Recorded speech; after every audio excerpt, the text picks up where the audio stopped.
Hi there, everyone. I hope you're doing well. Hope you're having an awesome day. Yeah, let's go ahead and get started. Well, before I get started, let me just say I have a little announcement to make, which is exciting. This won't be until November, but I will be making my 54 Below debut, me just tripping over it while I'm announcing it. My debut at 54 Below with Rainbow Sun Productions, The Songs of Rankin and Bass. So you probably know their music from famous Christmas specials like Rudolph, uh, Frosty the Snowman, the Miser Brothers, Santa Claus is Coming to Town. It's going to be a night of all of their music, which is going to be so much fun. It's November 25th at 9:30 p.m. It's the day after Thanksgiving, so I hope you'll be able to come and kick off the holiday season with us. And it's funny because former guest Stephen Falla also happens to be in this same concert. So yeah, that'll be really, really fun. I'll be putting the link to get tickets in the description below once this stream is over, as well as the promo code Rankin Bass 5 for $5 off if you decide to come. The show is still a month away, so don't worry. I will not be promoting this every single episode until then. But we just announced the concert this past Thursday, so I wanted to share it with you all as soon as I could. But enough about me. We're here on episode 50. I'm so excited. And it's crazy that we're already here to episode 50. That's insane to me. But enough about that. We are here. We're ready to go. My guest today is an actor, content creator, and soon to be author. She uses her TikTok and YouTube platforms to post all things comedy.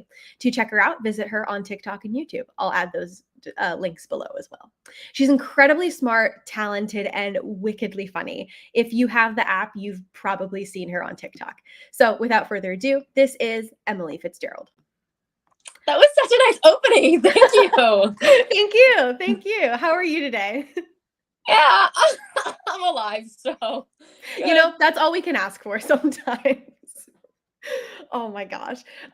So we went to school together. We went to Wagner College. That's how we know each other.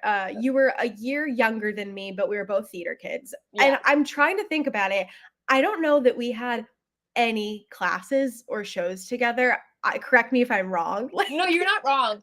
Unless you were in All Shook Up. I don't know. I don't remember. No, I definitely went to it, but No, no, then I we feel were like not any classes or shows. I No. feel like maybe we had a ballet class together somewhere, but like I'm totally not sure and I could be making it up cuz there were about 6 or 7 Emilys in your class. That is true. So it could have been a whole mix of things, but that's okay. We mostly, I feel like, congregated in dining hall. Like I feel like that's where most of the theater department actually sits down and like gets to hang out together is just sharing meals in D hall. I also had a fear of upperclassmen. I don't know why. Like there's a superiority complex type thing where I No, was I like, had I the am here, same you were thing. here. I cannot look at you, cannot speak to you. So I think that's part of it too.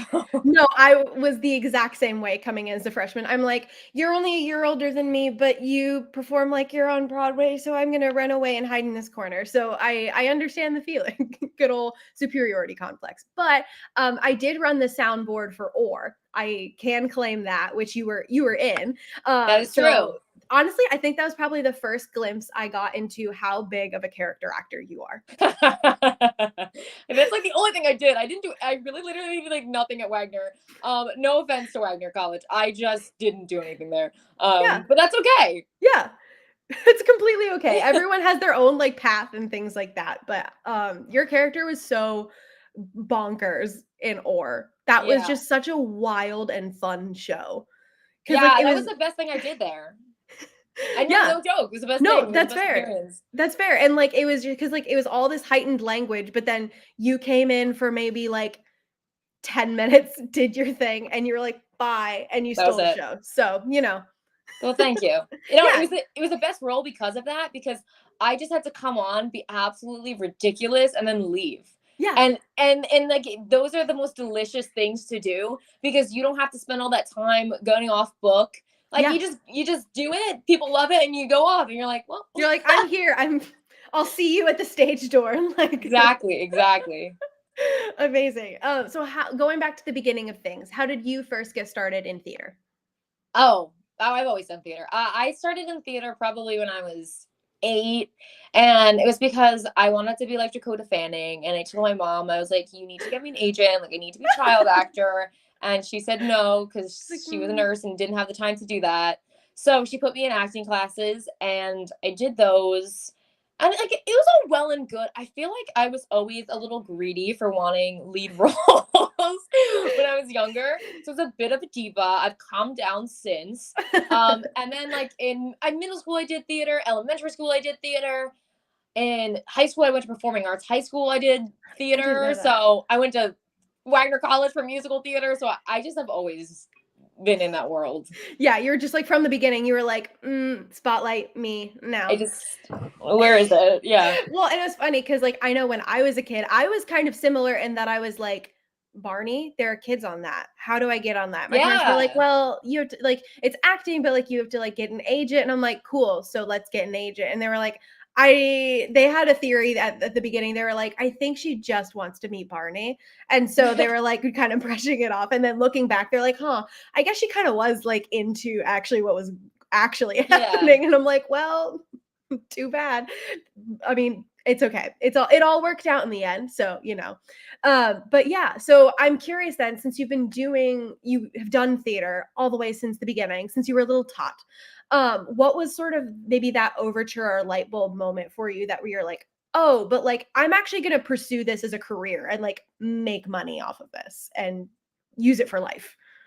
Um, yeah, I think it's always been like that since I was a Yeah. kid. I just that was the I was fortunate enough to have a idea of exactly what I wanted to do, which Yeah. is I want to be a storyteller. I knew that I Yeah. didn't necessarily want to be a theater professional just because no offense to the theater community, but No, no. sometimes Please people speak you work honestly. Like that's what sometimes the this is people for. you work with in theater, they're really like catty and overbearing. Yeah. And to me, I like having fun. Like that's like I always Yes. love community theater for that reason because I Yeah. feel like it's just a group of people who genuinely love to do theater. And I'm not saying that you can't find that in a professional company, but it's Mhm. just like the idea of waiting in line at 4 a.m. to like with a bunch of people who hate you. I just Yeah, didn't no, want to it's do it. just you're like, this doesn't sound pleasant at all. And Yeah. truly, some of my favorite theater experiences have been in like community theater shows because everyone's there because they want to be there. Yes. Yes. Yeah. And I think it's interesting talking about like storytelling in particular because that's 100% you. Like you act, you do content creation, you write, which we'll talk about all these things in time. But I think that makes sense that it's like, I want to tell stories. And so Yeah. you're always like, yeah, that's what I want to do. I want to tell stories for life. And that's really cool. And that's a cool, not to say overture moment because you knew it since the beginning, but Exactly. that's cool to be able to pinpoint that you're like, it wasn't necessarily just this like acting diva thing, but rather I want to tell stories. This is it. But getting to the acting side of you, you're obviously a very funny actor. Have you always leaned toward comedy?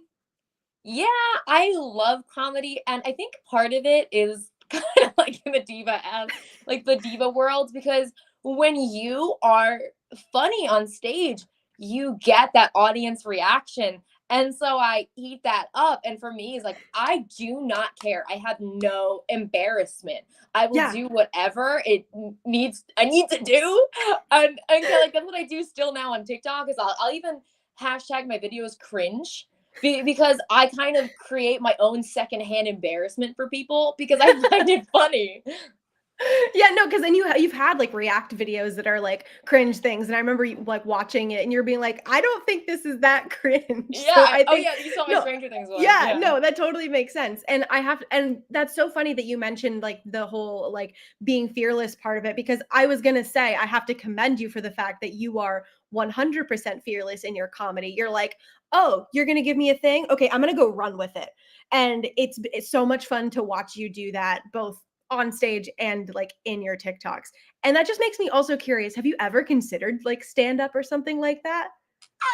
I've considered it, and I don't think I would be bad at it. But the Yeah. problem is, I don't know if I could do a traditional stand up, which is like I have the monologue and then I like hit the jokes. I think I would need to do a kind of a mix of like a Bo Burnham, and there's just other one person I can't think of, but I would need to have a slideshow or something. Like I think Yeah. it needs to have a more of a performance element to it. I think that I definitely could write a monologue and go on stage and, like, what about them Yankees? Like, I could do that, but I just don't think that that is my style. And I'm honestly like afraid to go out of the box and do what I think would work.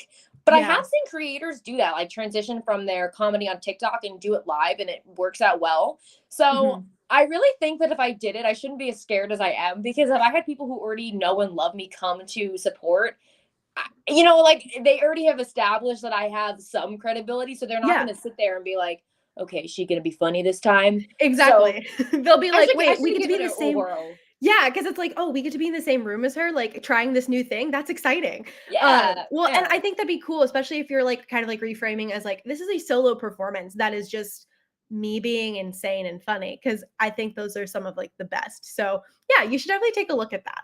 Yeah, I think I might. And while you play very well into comedy, I gotta say, the times where you have to play, like, legitimately in distressed characters in, like, TikTok sketches and things, you are so incredibly believable. So, you definitely have that bone in your body to take on serious roles. Yeah, You know what it is? I just think that comedy only works when it comes from a truthful place. And so, like, as much as when people are crying in sketches, and I'm not saying I do it hyper realistic every time, because sometimes Yeah. I just don't have like the time to actually like sit and be the character. So I'll just be like, I don't know what you're doing. Like, Yeah. I'll sometimes get like that. But I think the more real you make the characters that are supposed to be real, because and my personal version of comedy is this: you have to have some basis of reality, and that's usually the cold person, and then the hot person is the one that's absurd, and that's what makes it Yes. funny, is just like the two mingling together and the surprise of what they're going to do, and the reaction of the other person. Like, that's kind of, to Yeah. me, how it That's works. literally the whole, like, dichotomy of, like, Jim in the office and quite literally anyone else. It's the Yeah, person who's reacting going, "What the fuck is happening?" exactly. And I don't really don't think that comedy can work without that. And I've seen some shows where I felt that way. Like, for example, what the heck is it? It's not Parks and Rec, Arrested Development. When I Yeah. started watching Arrested Development at first, I didn't know if I liked it because all of the characters were hot except for Jason Bateman. Yeah. And I kind of had to get used to it. And then I started to really like it. But that was like the issue that I had with the show from the Yeah. beginning, was that there wasn't a big hard line of reality coming from most of the characters and one crazy person. Like, think of like New Girl and Jess. Like, they're all Mhm. eccentric, but Jess is definitely like on another level, I would Yeah. say. Yeah. I 100% agree with that because I think I also had, like, some similar things with Parks and Rec where Leslie is so hot in this situation that everyone else is cold. It's like, this is just, like, a crazy wild person, but then as time goes on, you're like, "Oh, okay, they can all have their, like, flare-ups," if we're continuing to Yeah. use this metaphor, like, in their own way. So, yeah, no, that 100% makes sense, and it plays really well in the things that you create. Um, and while we studied theater together, but the amount of work that you've done on TikTok and YouTube, I'm curious if would you consider doing any, like, TV or film work, or have you already done some? Well, that's all I want to do. I just want to be an actor. That's why I did TikTok, because I thought like, oh well, because my goal was I wanted to do. I still want to, but I I don't guess know as how. opposed to theater, but yes. Yeah, my goal was like, I want to do SNL, right? And Yeah. so someone asked me probably, I don't know, like 3 weeks before the COVID shut down school, and they were like, "Oh, so like, what are you doing towards that?" And in my mind, I'm like, "Well, I mean, I'm going to school for musical theater. I'm doing shows. What else more am I supposed to do?" And then when COVID hit, I said, "Okay, well, this is what I can do to kind Yeah. of prop myself up there." And so I did this with the intention of hopefully getting some sort of representation or someone finding me doing this. And I just say that has not come about. I did like recently one little like a film acting thing. It was some pickup scenes for a trailer that someone was doing. Gotcha. But yeah, that I really want to. That's the thing, is like, I want to be in TV. I want to be in movies. I want to be in commercials. I want to do it all. I Yeah. just really haven't been able to dive in and do that yet. And I apply. It's just, it's hard. Yeah, there's only so many hours in the day, and when you're creating so many other, like, content and things like that, it's hard to, like, set aside this time to, like, "Okay, let me go, like, audition in addition to all of this." Like, Yeah.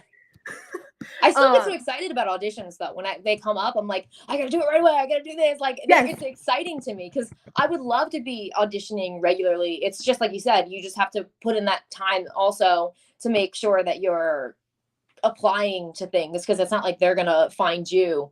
Right. And it's also the combination of everything, and also like trying to not burn yourself out, Yeah. especially on your own creative energy. Like when you're like creating all of your own stuff, like originally, I can imagine like the amount of possible burnout that can come from that is bonkers, in addition to trying to send out auditions and all these other things. So I'm curious for you, what's the difference between you're performing on stage, for camera, and your camera for like sketches and vlogs? Oh, what's the difference for that? Yeah. Okay. You said on stage, on camera, and then like on like TikTok vlog Yeah. camera thing. Okay, so on stage is not too different from my TikToks, because Oh, interesting. I look at TikTok as kind of like a hyper form of acting that is kind of akin to stage acting, but Mhm. you're not projecting as much. Right. So I would say like stage and TikTok honestly are very similar to me. And then on camera, see, that is why I want to do more Mm. projects, because I feel like I don't really have a great barometer for what is good on camera acting, because I really haven't made that relationship with a camera that is, like a legitimate camera. And then they're like, okay, we're going to get the shot from this side, or it's a medium, or it's a close up, and Yeah. knowing how to adjust my acting for that. Yeah, especially when you're not the one operating the camera as well. Yeah. Like so often you're like, "Oh, I know how to frame myself perfectly within like my camera phone for this TikTok." But like you were just saying, knowing when other people are taking a look and adjusting so many different variations of it, you're like, "What am I doing?" And it's Yeah. definitely a learning curve, and I know that you will find the ways to pick up those skills and continue on with it. But I was just curious. I think that's so interesting that theater and TikTok actually end up being very, very similar routes. And I feel like that must play with like the sketch comedy of it all. Yeah, it's definitely what I do, because Yeah. I'm playing larger than life characters. So it just, it kind of lends itself to stage, especially even when I'm doing impressions, which is Yeah. not so big. It's still like I'm doing, Office the parody musical or something like that. It still Yeah. feels in that realm. Exactly. And so then in terms of content creation, I believe you began with your TikTok and have since started to grow your YouTube account. So Yes. when and how did this all get started? Okay, so TikTok started in March of 2020. I started TikTok because I have a tail, like a mermaid tail, Uh-huh. and because I was obsessed with H2O, and there was this one sound trending, and it was like, "Or Norclear, the condensation," Yes. and you know what I'm talking about. And I saw this, and I said, "Oh my goodness, I could definitely like combine trends," because that other trend that was like day one of watching Keeping Up with the Kardashians, and then it's like day two of what? Yeah, like it was like that trend. Yeah. So I kind of combined the two of those together, and I put like the tail on at the end. And then I was just doing my stupid Australian accent and whatnot, and I did it, and I realized I'm like, oh, this is kind of fun. This is what I should be doing. And right Yeah. off the bat, I set out to make it my job. There was never really like, oh, I'm having fun, maybe I can make this my job. It was very intentional from the beginning. It was immediately like makes one video and it's like, okay, I will immediately start monetizing this as best as I can. Exactly. And I remember, because it was really tough in the beginning, I would sit and write down like any ideas that I had, because I stuck myself in a box in the very beginning, which is I can Yeah. only do things that exist in pop culture. And Mm. so you think there's everything going on, but really there's only one thing trending every month or so. Yeah. Because if you think about it, the past couple of months, like what have been trending for, I would say 3 months minimum, Stranger Things has been trending. Yeah. And there's only so much you can do with that kind of content. And like now, I would say Right. that Midnight's, the Taylor Swift album, is probably going to trend. So today, a little sneak peek, I'm probably going to do something about that, because Ooh. that's just what's trending. And so Yeah. I kind of stuck myself in that box, and it was really, really hard to come up with content because it was so niche like that. Yeah. And then I started making fun of Twilight, which came very easy to me because I love Twilight. And then I did the cartoon show Miraculous Ladybug, and a lot of kids like that. And that's kind of what my base is. Like, I just got a lot Really? of children who liked what I was doing, and it was really embarrassing at the start. And I did it as sort of, okay, I was getting a contract on this other app because, like I said, like I was really trying hard to make this as a content creator, and so I made the video on TikTok to post it just so I can, you get that thing on your camera roll to post it on the Yeah. other app, and it went viral. Like I had 5.5 million views Oh on my this God. video. And it was me in a Hogwarts plush pajama shirt with no makeup on, doing like a children's fan fiction skit. It was Oh my so mortifying, but people liked it. And Oh so my I was God. like, all right, I guess I'll keep going. And then I Yeah. made 100 other videos in that like same line of this Miraculous Ladybug fan fiction thing.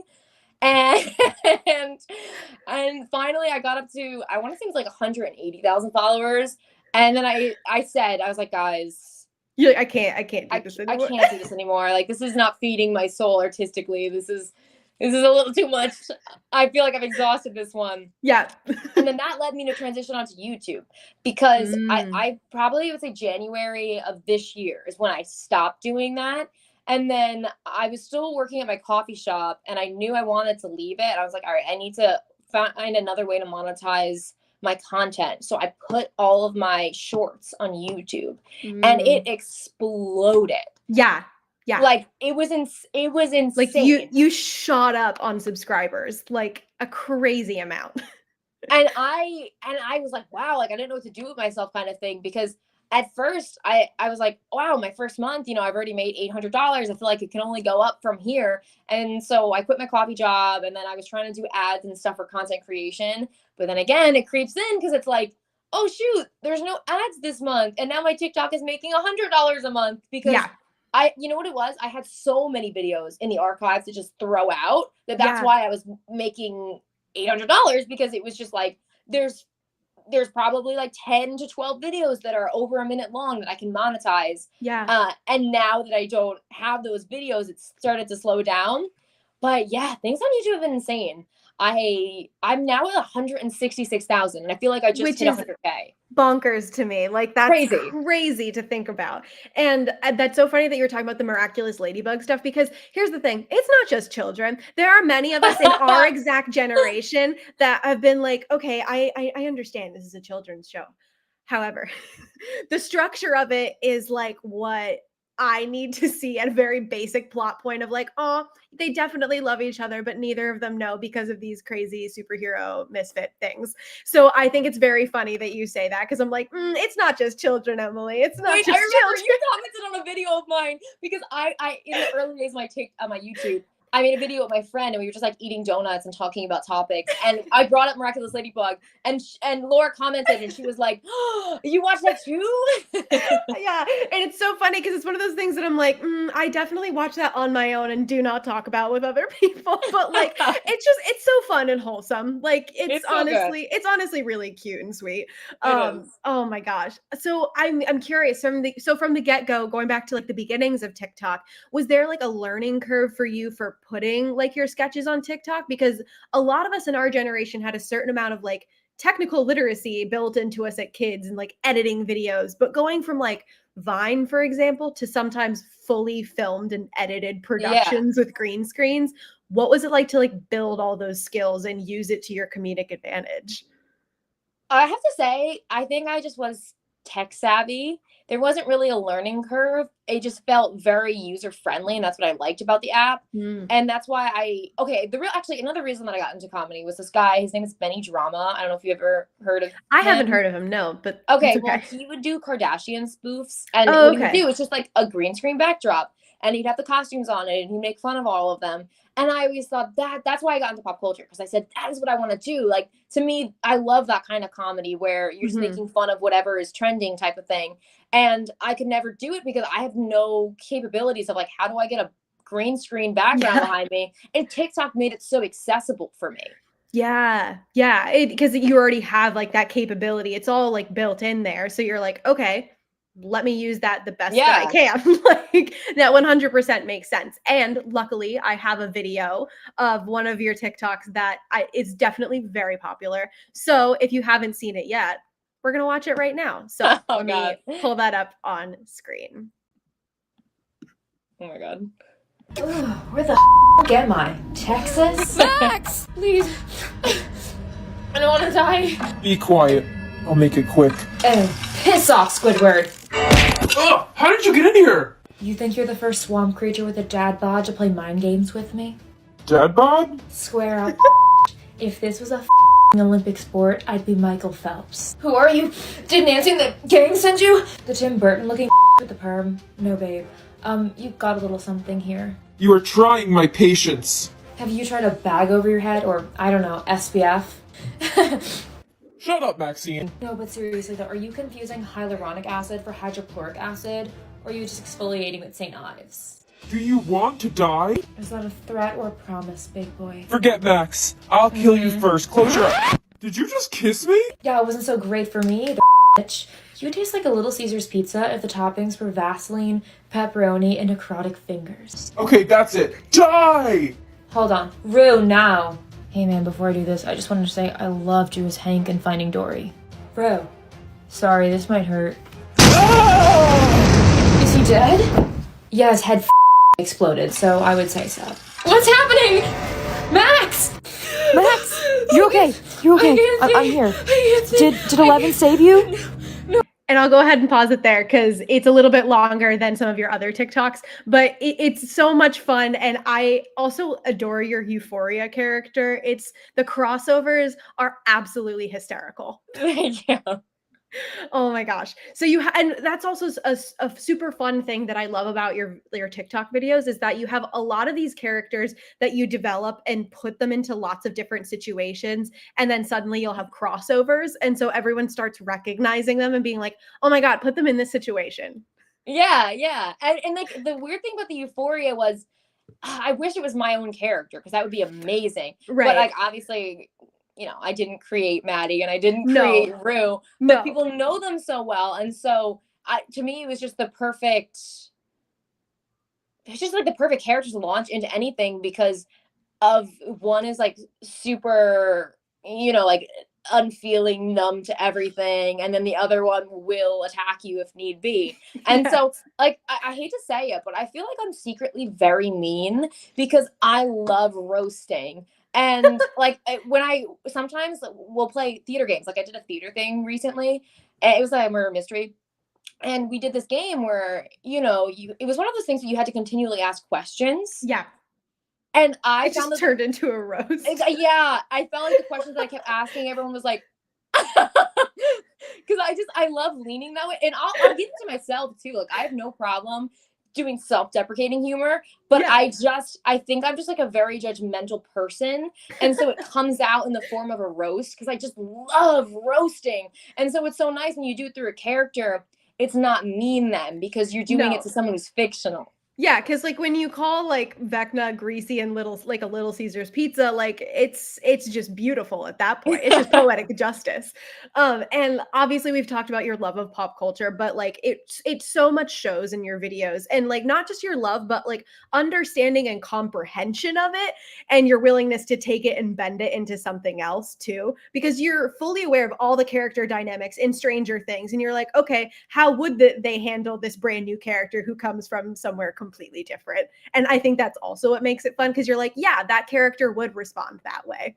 Like, yeah, and that's like that's the tricky part about doing those. Oh, those take me a long time to make. Those take me like 4 to 5 hours to get all that because it's all costumes and stuff, and I have to watch the show and I have to do the impressions to the best of my abilities. But that's my favorite part of it. Is it's already like built-in characters, so all you have to do is kind of write your own little fan fiction crossover. Yeah, it's essentially you're writing like your own like special episode of Stranger Things. Exactly. Oh my gosh. And then also I can imagine, well, we were talking about this a little bit, but it's in many ways a never-ending fountain of inspiration when you're like a comedic sketch writer, when you have some things as large as Stranger Things or as big as Euphoria, because you're like, okay, I can work with this. And being that they're all such short TikTok videos, you're like, okay, I can split this up into so many different parts and situations. Yeah. And that one was really easy because it actually exploded because I had the idea. This is like months after Euphoria, I think. was trending. I don't know why I got the idea, but I was talking to my manager at work and I said, wouldn't it be funny if Maddie went to High School Musical? Because I feel like those shows are so different. So opposite. But they're supposed to be the same age. And that was the video that started it all. Yeah.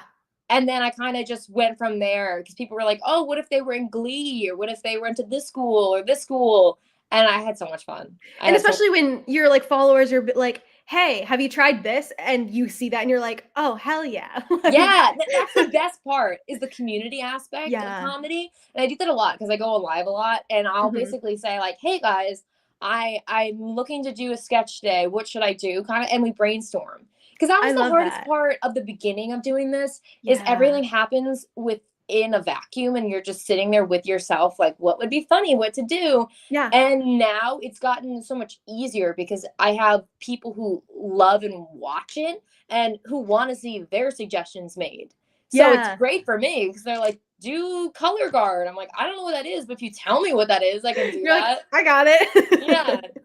And I'm trying to remember, how long were you doing or writing, creating sketches on TikTok before this following started to develop? Obviously, you were saying with like Miraculous Ladybug, but like how long into being on TikTok did that develop? I would say I you know what? I actually kept screenshots of every single time I hit like another 1,000 followers. When oh my gosh. I still kind of do that, but now I do it for just larger numbers. So like now if when I hit like 400,000, like I'll take a screenshot of that just for myself for personal growth. Yeah. I want to say that over the course of a year, I maybe accumulated like 20,000 followers. Mm-hmm. And then it was pretty slow going. I probably it was April, I want to say, of 2021. And I started doing the Miraculous Ladybug. And in a month, I had grown to 40,000. Oh and then it just like kept going, spiraling from there. It's always so interesting talking to people who are on like TikTok, YouTube, whatever. It's always like slow going. And then suddenly one thing happens and then it just like exponential growth. Yeah. It's crazy how that works, especially like on social media platforms. And it must have been, you were saying the community is amazing. And I'm sure must have been so like special to realize, oh, these people are actually watching and paying attention and like asking for more. And yeah, and you know what it made me realize too? It wasn't that the comedy I was doing in the beginning was less than the comedy that I'm doing now. It was just, I didn't have the following for people to find me because, for example, I have a video, crazy, that I posted in 2020 of me making fun of that Rudy Giuliani Four Seasons landscaping situation. Yes. Well, I made a video where it was Christmas time and then the uncle got her a Rudy Giuliani Barbie doll and she's like, no, I wanted Four Seasons Barbie. And he was like, oh, I thought you meant Four Seasons landscaping Barbie. and that is still getting views. Like that on my TikTok did okay, but on YouTube it's still getting views as like 7 million, which is insane. And there's a lot of videos like that I put out and I was like, I like this, I think this is funny, and it got like 2,000 views. And now that it's on YouTube, it has a platform that there's more people finding me. It shoots up. So like I felt better about myself because I didn't know if it was like what I was doing in the beginning was just not good and that's why I wasn't getting people. Or it wasn't being put out via the algorithm. Exactly. Yeah, and I feel like in situations like YouTube where it kind of like pushes things back out into the algorithm, whereas I feel like for TikTok, like once it's been watched and it's hit its peak, you don't really like go back and find it again, like unless you know who created it, whereas YouTube's a bit more friendly with that kind of thing. And you were saying that you do some lives on TikTok now. Is it usually a community building thing of like, I want to do a sketch, what should I do? What all do you do for your TikTok lives? Okay, so I just did one before I came on here to get ready. I'm always on live. I'm in a live agency, so I try to go on live as much as possible. Yeah. So I do two things on live. One is just, interacting with people. I'm usually eating. I always stuffing my face, listening to Taylor Swift. I was already doing that this morning. Yeah. And then the other one that people have been following me a lot for, which is kind of funny to me because it's really silly, but I do Episode, which is this app that it's like a dating sim type. Oh, I think I remember you maybe did like a YouTube video of it at one point. Yeah. Yes. that was a live stream replay because people kept asking Oh for my gosh. my replays, and I tried it out and I realized I'm like, I don't want to muddy my YouTube with this. Yeah. So I created a separate YouTube channel, but I've yet to put the videos on there just because it takes so much of my time. And I'm like, No, that's that fair. new YouTube channel is not monetized. So I'm like, I don't know if it's worth my time to do this. Yeah. But basically, I'm just doing accents and I'm narrating. So I'm storytelling. I'm storytelling, but I'm storytelling on crack. Is basically what I'm doing. Storytelling on crack, but also it's choose your own adventure, and everyone else can have input if they'd like. They don't get it, but they don't. But the illusion is there. I read their comments, but I'm always like, well, because the problem is you have to pay for the choices. So I just always go with the one that you don't have to pay for. Well, yeah. So it's like, if I only follow all the free answers, what happens to the story? Exactly. And because you're the one like narrating and performing these characters, I'm sure everyone starts to then latch on to those because they're like, oh, I know what this character is like and sounds like, as opposed to just like reading it too. Like they actually get connected to the characters. Well, it's funny to me because they'll bring up other characters that I've done. They're like, oh my God, this guy is just like Luca in the last one. And meanwhile, I'm like, who's Luca? Like, I don't know what you're like, I don't remember who that is. Oh my God. So what have been your favorite parts then about your YouTube channel and the community and freedom that has built for you as a content creator? I think YouTube has opened so many opportunities for me. Yeah. Because it's allowed people who don't have TikToks, which is surprisingly a lot. You'd think that a billion users, there'd be everyone on it, but a lot of people have found me on YouTube and then like have followed me on TikTok from it. Because that's cool. For most people I've noticed who do YouTube channels who started on TikTok, they transition their audience onto there. That's not what I did. I basically just built a separate audience on my YouTube that kind of has trickled into my TikTok a little bit. And I find that they're very nice. I don't know, like that's strange, but the people who leave comments, okay, I get hundreds of hate comments, but I don't care because this is the thing. The hate comments that I get are just like, that was cringe. Or like, and you're like, yes, okay. Like exactly. I'm like, that's the point of it. So I feel like no one is nasty or anything to me. Whereas on TikTok, people are a little bit more catty. That's my experience. That's frustrating. No, that's fair. That's fair though. And it's been fun to like when I go and like watch your YouTube videos, seeing in the comments being like, oh, love the addition of this character and things like that. They very much are like, oh, I'm a part of this and like I enjoy this. Yeah, they're so sweet. And that's not to say that there's no one nice on TikTok. There's a lot of very lovely people on TikTok. But I feel like sometimes people will argue in the TikTok comments. Whereas on YouTube, I don't really get that. And when they do argue, it's for my defense usually. Sometimes I'll leave a hate comment so people can just be like, when did you say that? And I'm like, oh, thank you guys. Like, I don't even have to respond to that one. You're like, you got it. You got rid of it for me. So thank you. Appreciate that. Yeah. And then I have a short clip of one of your YouTube videos that has done very well. So we're just going to watch a little snippet of that. Okay. Number 8. Ooh, when I first saw this in theaters, my little like 13-year-old heart was like, this is so romantic. This is the sweetest thing ever. It is when Jacob and Edward fight each other in the parking lot of Bella's house. It's the iconic, I'm Switzerland, guys. That scene. I'm tired of this. From now on, I'm Switzerland. When he got in his face, when Edward was like up against Jacob's face, she doesn't know what she wants. I mean, she doesn't. I mean, she's just a gal and she doesn't know what she wants. And I think a lot of people forget that. Like when you're in high school, you just like don't know what you want. And like having two hot guys fight over you is even harder. And sometimes you just like don't know who you want. I also just like that scene because Charlie came out, and Charlie, I'm starting to recognize this, like as I'm rewatching the movies, was really the protagonist of this movie.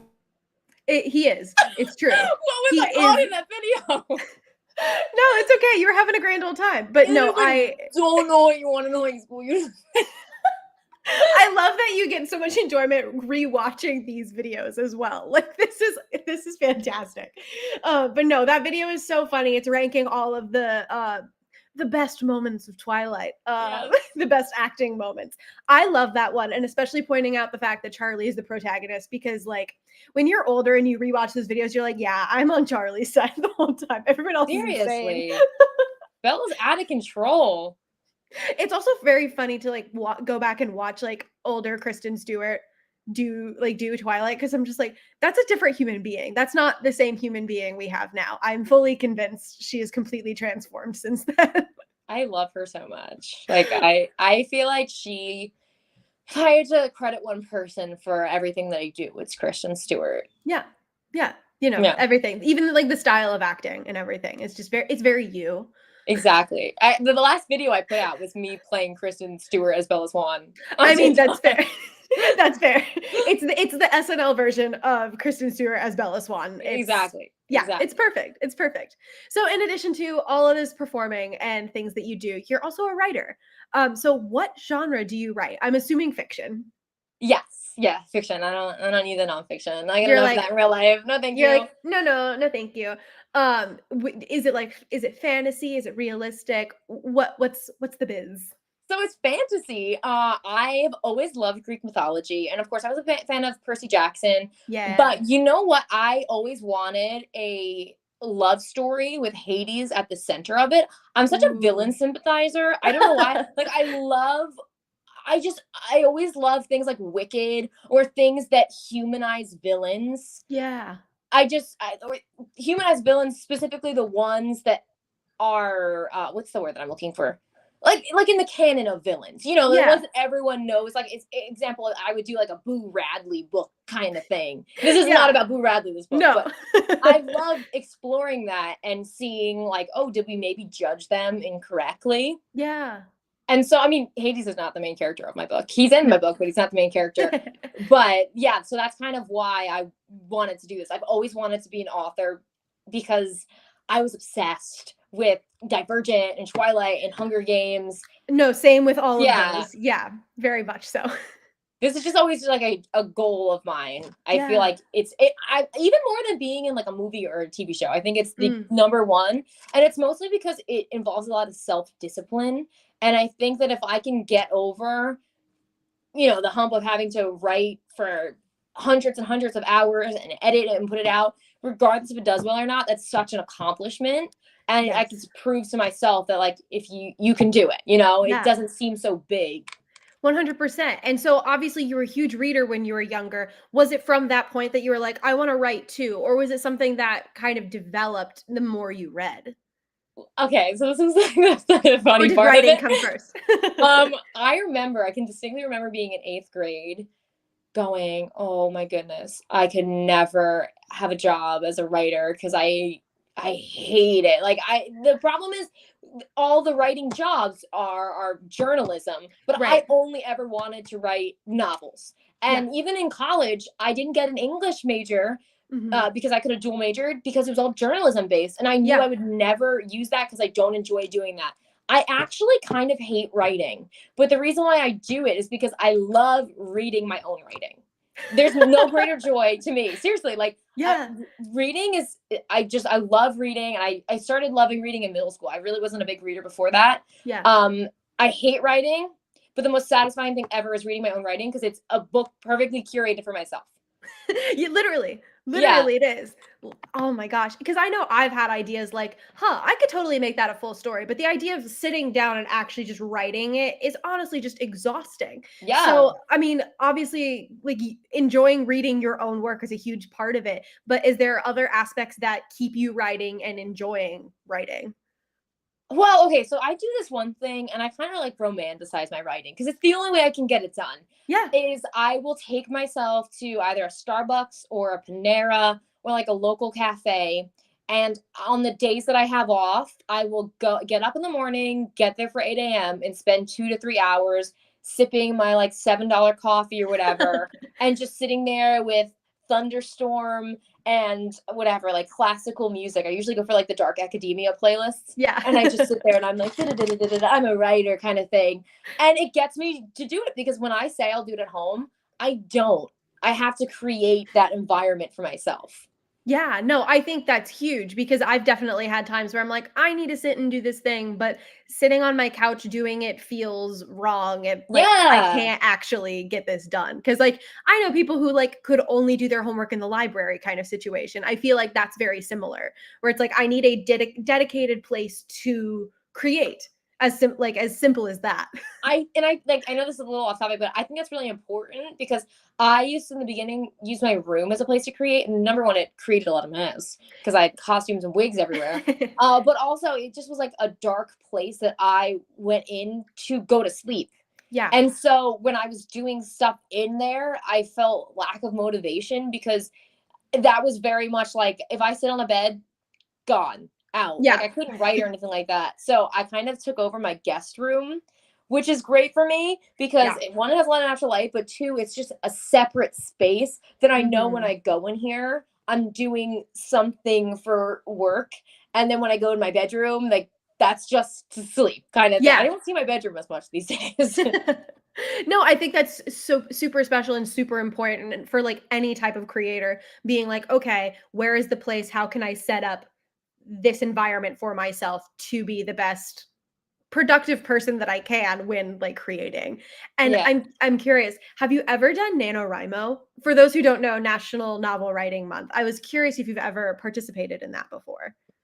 No, and the reason why I haven't is just because you really have to do that every single day, Yeah, and I don't have the time to dedicate to that, and that's kind of that's fair. the biggest thing that I had to come to terms with writing this book is it's some people are like, "Oh, you know, you should if you're an author, you should be writing 2,000 words every day." I can't realistically do that. Yeah. So, for me, yeah, I started the process of writing this book in October of last year, and now it's Okay. October of this year, but I finished the book. I'm in the Yeah, editing one phase year is now. not bad at all. Not bad at all. But I had to do it on my own terms, and I could only really realistically write like 6 to 9 hours a week, Yeah, just because that was all that I had time for. And yeah. I'm happy that I did it that way because if I just said that, oh well, if I can't write every day, then I can't do this, then I would have nothing right now. 100%. And so then do you have any advice for someone who wants to start writing or like is inspired to write but has zero clue where to start? Yeah, I would just say this: if you have zero clear start story wise, take a look at the stories that you like and identify the Mhm. features of them that you think are worth putting in your own. Like for example, I really like I said, I like humanizing villains. That's one of them. I like stories about just magic and that kind of stuff. So I like fantasy. So like these Yeah. are some elements that I like. I really enjoy reverse gender roles. I like it when like the guys are a little bit more feminine, but that doesn't take away from their masculinity, and the girls can be a little more like Yeah. I like that kind of stuff. So basically, I just took some things and I was like, okay, I like these. And sometimes it's as simple as this: you look at a story and you go, okay, but what if the story happened this way? You can only do that though with things that are not in copyright. That's why I can do Yeah. that with Greek mythology. Yeah, so don't go doing that to like You're like, "No, no, no, don't go, full so, plagiarizing, yeah, don't go concepts." plagiarizing, but like that's also another way that you can generate story is it's kind of like a fan fiction, but people do it all the time that are Yeah. literary things. I've read it's called Wide Sargasso Sea, Mm. and it's about Rochester from Jane Eyre and like how he came to meet the woman in the attic. And you're totally like free to do that and make that your own. And Yeah. even if you wanted to create a completely original story, no characters that have already existed in the world, you just got to think about same thing. What are the kind of stories that I like to read? If you like to read The Hunger Games and stuff like that, then that's going to be a really big mountain to climb because you're going to have to come up with some sort of, A whole world. dystopian system, whole Yeah. world building. But you can do it. It's just you have to dedicate the time to outlining first Yeah. instead of just jumping in. Because if you jump in, you're going to get really discouraged right off the bat because you don't know where it's going, and Yeah. it's okay if you don't know the ultimate goal of like where it's going to end up, but you need to have a loose outline of where you think it's going to go. Yeah. Yeah, because there's so much that can be discovered in the writing process, but sometimes it's like you sit back and you're like, I have zero clue where this is going. Maybe I should like pull back for a second, take a look at what I have, try and tie up some loose strings and that kind of Yeah. thing. Have you ever considered writing for theater? Obviously, you write a lot of sketch work for TikTok, but have you considered writing something for stage, be it like a one act or a full play? I did. in Wagner. Oh, amazing. I wrote this show Beyond Proper. It was a one act. It was an hour and 15 minutes, and it was. So was that done after I left? Yeah, because it was my senior year. Okay. It was my Oh, thesis. beautiful. Okay. It wasn't a parody. I would say it was more like satirical.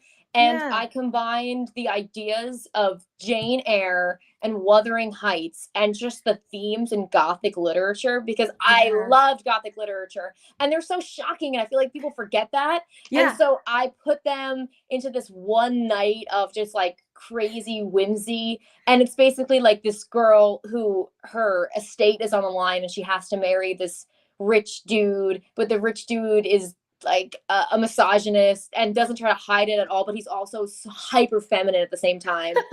And then the pen pal that she was writing to, who she thought was a girl, because that in that time, like the traveling acting troops, the boys would play girls. Right. Comes up on her doorstep, and he's a man, and he's a very attractive man.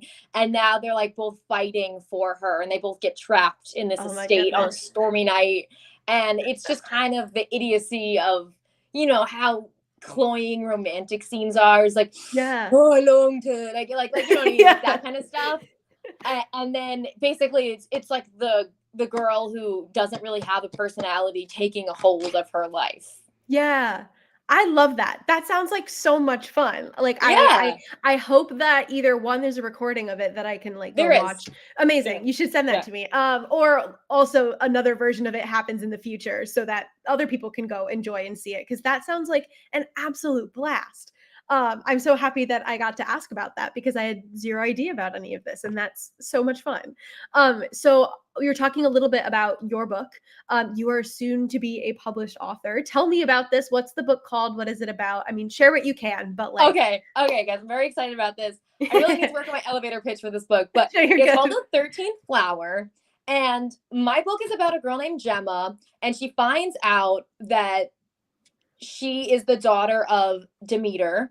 And there's this prophecy that says the daughter of Demeter will bring back the 13th flower. And now, if you know anything about Greek mythology, Persephone is really the only known daughter of Demeter. So this is like a character that I've created myself. So she doesn't exist in Greek mythology.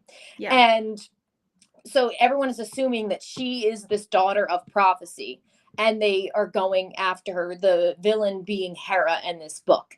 And so Hades, in an effort to protect her, they go and find the oracle, and they find out that they have to accomplish 3 different quests to be able to bring back this 13th flower before Hera unleashes like biological warfare, aka like COVID, upon her, because she needs to like murder her basically. Yeah.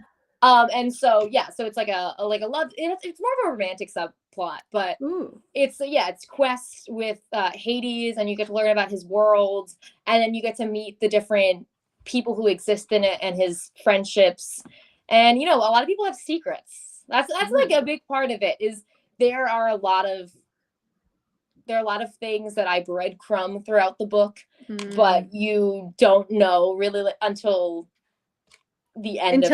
You don't know what's being revealed to you until the end. That's so exciting. So you were saying that you had started it about a year ago. Yeah. So that's so crazy to me. How long had you been like brainstorming this book before you actually started to sit down and like write it? Or does that include from like a year ago today? I would say I probably came up with the idea for this book and started writing it when I was 18. So it was at least 5 years. Yeah. I have journals that I looked at on my to-do list, and every single one of my to-do list says, write the book. So it really was just a personal goal for myself. I was like, I've had this idea for so long. I really need to see it through. And it's had, this is like my 3rd incarnation of it. I tried it once, I scrapped it. I always get 40 pages in and then I scrap. I tried it again, and then I scrapped it. And then this one, I really am you got past the 40 pages and you were like, okay, maybe this is it.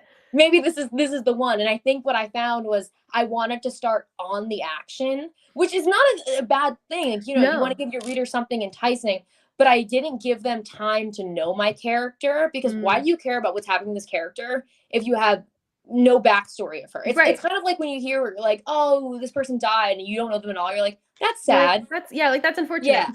Yeah. Yeah. Having that time for the reader to be like, oh, okay, I understand this character. I'm in on the action. Let's go. Let's keep going. Exactly. And in doing that, I was able to build her world a little bit more and add in more, elements to the story that I hadn't had originally. Yeah, and that's when you get to a point where you're like, okay, I think I'm on a roll here. I think I know like where this is Yeah, going. I love exactly. that. I love that. Where are you in the process? You were saying you're working with an editor, yes? Yes. Shout out to my best friend James. He is an editor though. He's helping me out. So I am at it takes forever. I'm at like page 65. It's 350 pages. So Yeah. it's gonna take a bit, but I really want to make sure that it's exactly how I want it. Mm-hmm. And I don't want to put anything out before it's ready because Of course. I really want to, this is really for me. Like I Yeah. want to love what I did and I don't want to have regrets over it. And I've also poured so many hours of work into it that I don't want to just rush it at the last second. And a lot of authors will say this, they're like, the real writing is editing. It's not the first draft. Yeah. I was very careful about my first draft. And that's why it took so long because I didn't want to go back to editing and dread doing it. Yeah. And it still takes me like 2 or 3 hours to do 4 pages, but at least I'm like really nitpicking and I'm getting to be very specific about how I want to say this or express or does this rhythm flow here instead of it being like, oh my God, this is terrible. I have to just rewrite everything because that's very discouraging. Oh, 100%. You gave yourself enough, you did enough work from the get-go that once it got to the editing that you're like, okay, I'm going to be very purposeful. And yeah, I can imagine that is much more, like you're saying, encouraging rather than discouraging. Yeah. And a lot of times too, like I remember being on page 220 and I'm like, oh my God, when is it going to end? And meanwhile, it ended at 350. So like, it goes on forever. And I've had many times during the process, even with an outline where I get stuck and I'm like, oh shoot, I need this event to happen, but I'm missing this one element about it. And I would call people. I'd be like, what do you think about this? What do you think about? Yeah. And that's actually kind of the most fun part I think about writing is just getting to, I just love brainstorming. I think that's the conclusion I'm coming to right now. Yeah, I love collaborating with other people. Well, and I think that even like drawing back to like your TikTok lives, it's getting to be creative with other people and being like, what if we did this? Is this fun? Do we like this? So I think that 100% makes sense. Because I don't know what's best always or ever. Yeah, no, I'm always one to be like, can I get a second opinion on this? I'm not sure. But then it's fun because then that always ends up like giving you something more to work with. And you're like, oh, okay, adding these two things together, it's going to be more fun than if I had just kept it to myself. Yeah. So is there any like plans for a publication or publication date? What are we looking at in terms of that? Obviously you're still in the editing process, so that's a big question mark, I'm sure. But okay, big question mark. My goal is I would like to finish the editing by January 1st if I'm able to. I feel like I have to go on hyper mode because I'm very slow at it. It's just hard because, you get jobs and life and everything. So it's really hard to dedicate that time to it. But that is my goal because I'm going to have to, one, run a marketing campaign for it. Yeah. So it's not like I can just release it and then market it. I have to like get pre-saves and whatever on it. Yeah. And then I have to figure out whether or not I want to publish it myself or I want to go through a publishing off. So there's a lot of question marks. Expect it in 2023, hopefully towards the beginning. I would say like March, but no promises. You're like, there's a lot of other things to figure out first. And exactly. I 100% respect that, especially when you're the one where you're like, I am marketing this. I have to come up with this whole plan to do it. But yeah, I think no matter wherever you end up going with it, self-publishing or otherwise, I think people are going to be really excited about it because from what I've heard and you've just told me so far, it sounds like so much fun and totally up a lot of people's alley. So I'm excited to keep an eye out for it personally. Yes, please. I'll send you the book. Yes, no, literally. And like, let me know when things start developing because I will remind people on Overtures, hey, remember that guest from like however many episodes ago? Her book is available. Let's do this. So yeah, keep me updated on all that good stuff. Absolutely. But yeah, so we've come to the end of this episode. Where can people find you on social media? Okay, you guys can find me at Real Emily FitzGerald. I always do the Disney Channel thing when I say that. Like at Real Emily FitzGerald on Disney Channel. On TikTok. just Emily FitzGerald on YouTube and Emily.c.Fitzgerald on Ooh. Instagram, because there's too many Emily FitzGeralds on there. You're all the variations, just so Exactly. that you're all good to go. Amazing. And then you can find me on Instagram and Twitter at Lora_Marjoram. I always say that I never use my Twitter, so I am valiantly trying to make an effort to use it more and use it to promote Overtures more. So check that out. I'm actually going to try and be more active. You can find me at my website, www.loramarjoram.com. You can find this show on Instagram at Overtures Show. That's where I post all the upcoming guests. You can submit questions, all that good stuff. You can find this show on YouTube, search Overtures Show, as well as on Spotify and Apple Music. And I'm going to start doing a thing where if you rate and leave a review, I'll read it live and give you a shout out. Our next stream is going to be this upcoming Tuesday, the 25th at noon, so coming up soon, with our good friend Ross Coughlin, who's currently on the Winnie the Pooh national tour. I'm so excited to finally talk to him about it. But yes, Emily, do you have any final thoughts for viewers live and in the future? Viewers live and in the future? Okay. Yeah. I guess the final thought, because I just, in the theme of Overtures, I should say, that I think that if you find yourself thinking that theater is the only thing that you can do professionally, that you feel like, oh, I need to tell a story and it has to be this way, because I feel like a lot of schools, that's the only outlet that you're given. Yeah. There are so many different ways that you can exist in the theater industry, and it doesn't have to be a performer. Hey, that's what you want to do that. I'm not saying don't do that. Yeah. But I'm saying, like, there's so many ways that you can feed your soul as an artist that doesn't necessarily have to be always on stage. And I would just encourage you to find that, because I think it'll make you a lot happier. Because I know when I would only focus on that, it would get me really down. But now that I have other avenues, writing, performing, my own things that I've written and stuff like that, I feel more of a complete person. Like, I don't feel like I'm constantly like, oh, I didn't get that, so that must mean this, and like constantly taking hits to your self-worth. So if you like storytelling, do it. And there's many capacities to do it. I 100% co-sign and agree with all of that. You got to just find what speaks to your soul, and it can be lots of different things. So Thank you so much for that wonderful nuggets of wisdom. And with that, I hope everyone has a wonderful rest of their day, and we'll see you next time. So thanks for having me.